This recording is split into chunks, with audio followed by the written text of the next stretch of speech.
Então vamos passar aí para o próximo Lá, tema. a questão do falso e os outros crimes, né? Isso Olha, mesmo. gente, olhem só. Nós temos, por hábito, o que é equivocado, mas todos nós, eu também tenho, generalizar as coisas, não é? Pois bem, nós fazemos uma leitura de uma determinada lição e nós tomamos aquilo para tudo sem olharmos as especificidades de alguns casos concretos. Isso é o maior equívoco que um estudante de direito pode ter. É o maior erro em que pode incorrer um estudante de direito.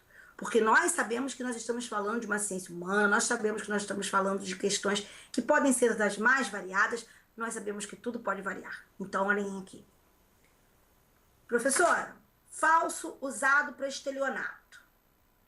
Falso usado para crime contra a ordem tributária. É absorvido pelo crime de estelionato, é absorvido pelo crime contra a ordem tributária. Essa assertiva, assim como um corpo sem alma lançado no espaço, meus pretos, está totalmente equivocada. Sabem por quê? Vamos conversar? Se vocês pegarem a jurisprudência do STJ, inclusive a súmula 17 do STJ, em que ele fala do falso que é absorvido pelo estelionato, vocês vão verificar que o falso, que o STJ diz que está absorvido pelo estelionato, é o falso sem maior potencialidade lesiva que venha a se exaurir no estelionato. É mentira. O falso que se exaure no estelionato sem maior potencialidade lesiva é por este absorvido. Então, vamos parar e vamos pensar? Olhem só. Quando nós afirmamos que o falso é absorvido pelo estelionato, nos termos daquilo que nos diz o STJ, nós estamos falando de um falso que serve apenas para o estelionato e nada mais. Eu falsifiquei aquele cheque, quanto que foi, hein? Foi tanto. Falsifiquei o cheque, entreguei o cheque e obtive a indevida vantagem econômica. Ah, eu faço o que com aquele falso, além daquilo ali? Mais nada. A potencialidade lesiva daquele falso, daquele cheque que eu falsifiquei, está de fato exaurida naquele estelionato. Se exauriu sem maior potencialidade lesiva. É para isso que serve a súmula do STJ.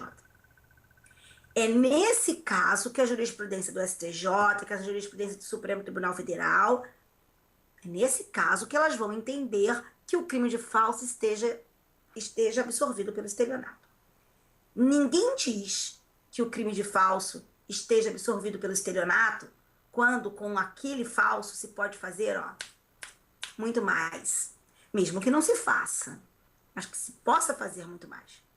Quando aquele falso tem potencialidade lesiva para que muitas outras coisas sejam feitas. Vou dar um exemplo. O cara falsificou um contrato social. O que não se pode fazer com um contrato social falsificado, além de um estelionato ou um crime contra a ordem tributária? Concordam comigo? Você vai lá praticar uma, você pode praticar outro e outros tantos. Não é verdade? Nesse caso, pretos, não haverá absorção. A absorção é quando o falso se exaure em sua potencialidade lesiva no estelionato, no crime contra a ordem tributária. Esse lance, por exemplo, que eu falei do contrato social, existem vários julgados do Supremo Tribunal Federal falando da questão da falsificação do contrato social e do crime contra a ordem tributária.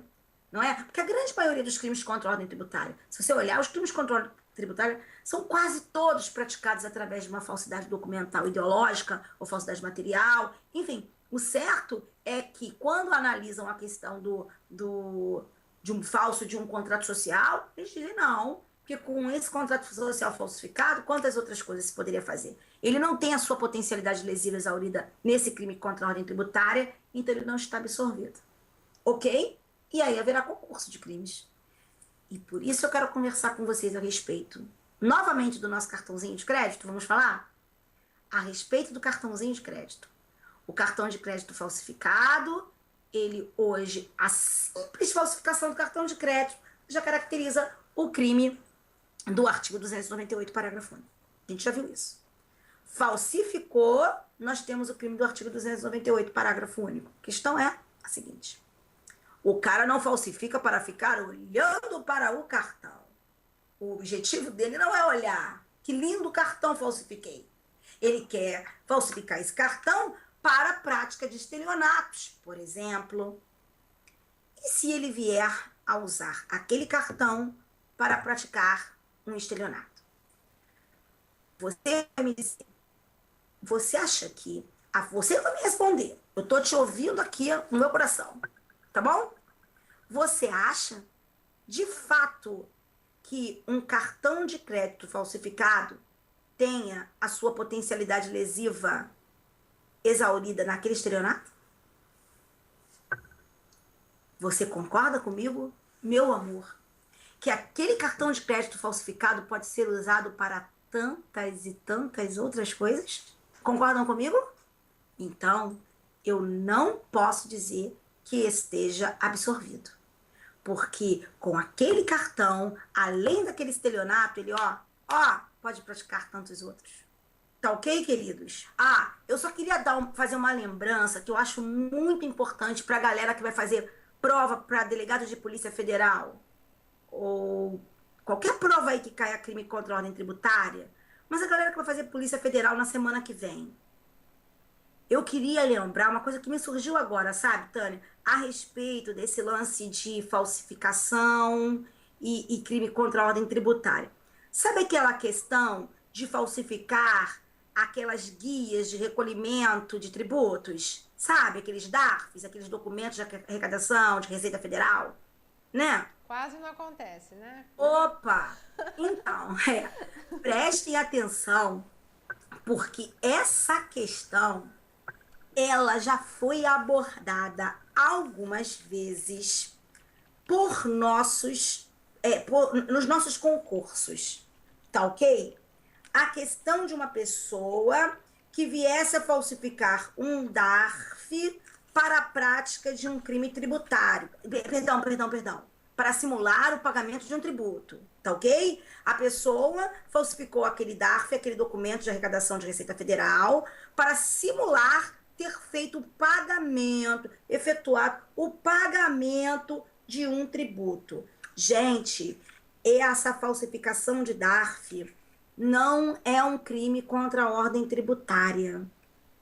Essa falsificação de DARF está descrita, porque isso é para simular pagamento. Isso não é para convencer a Fazenda de que você tenha que o tributo a ser pago é X, Y, ou X menos Y, ou enfim, ou que não há nada a ser pago. Não é para convencer a Fazenda de ter ou não ter que pagar um tributo, ou desse tributo ser menor ou maior. Isso é para simular ter efetuado um pagamento à Fazenda. E esse crime, ele se encontra descrito no artigo 293 do Código Penal. Essa questão, ela já foi algumas vezes formulada em prova. Por isso que eu acho de extrema importância.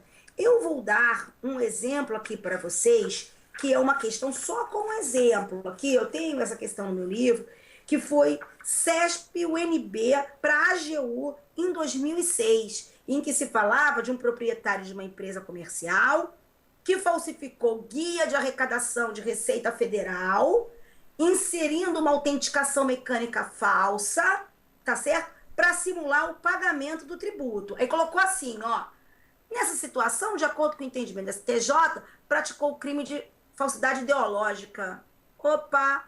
Veio a resposta, falso, está errado, porque isso, de acordo com o STJ, caracteriza o crime do artigo 293, inciso 5º, do Código Penal. Isso é falsificação de papel público. E se vocês tiverem aí curiosidade, queridos, peguem o RESP 705-288, julgado lá pela 5ª turma do STJ, ok? Então, isso não caracteriza, isso não caiu só essa vez, não, isso caiu algumas vezes em prova. Isso não caracteriza o crime do artigo 293. Aliás, desculpem, o crime contra a ordem tributária, tá? Portanto, nem está absorvido por crime contra a ordem tributária nenhuma essa falsificação do documento de arrecadação da Receita. E ainda te digo mais, posso? É possível que nós tenhamos o crime contra a ordem tributária e esse crime de falso como qualquer crime de falso. O falso que é absorvido pelo crime contra a ordem tributária é aquele que exauriu sua potencialidade lesiva no crime contra a ordem tributária, certo? Aquele que foi feito para ludibriar a Receita, a Fazenda, a respeito de ser este ou aquele o tributo a ser pago ou não ser nenhum o tributo a ser pago. E só serviu para isso. Este vai ser absorvido. Se ele serviu para isso, mas serviria para outras coisas também, porque não teve a sua potencialidade lesiva exaurida nisso, né? Eu não vou ter absorção pelo crime contra a ordem tributária. E esse crime do 293 que nós acabamos de ver pode perfeitamente conviver com o crime contra a ordem tributária. Exemplo, eu ganhei 100, digo à Fazenda que ganhei 20, eu ganhei 100. Digo à Fazenda que ganhei 20, calculo o meu tributo em cima de 20, que vai ser muito menor do que o tributo que eu pagaria se fosse 100. E, quer dizer, já pratiquei um crime contra a ordem tributária. Concorda comigo? Concordou comigo? Porque se eu prestei declaração falsa com a finalidade de ludibriar a Fazenda, diminuindo ou suprimindo o tributo, a rigor, é crime contra a ordem tributária. Não é? Mas já teríamos aqui um crime contra a ordem tributária. E eu aí depois ainda faço a falsificação de um DARF para simular pagamento, eu tenho outro crime. Não está absorvido, não. Tá joia? Vamos lá?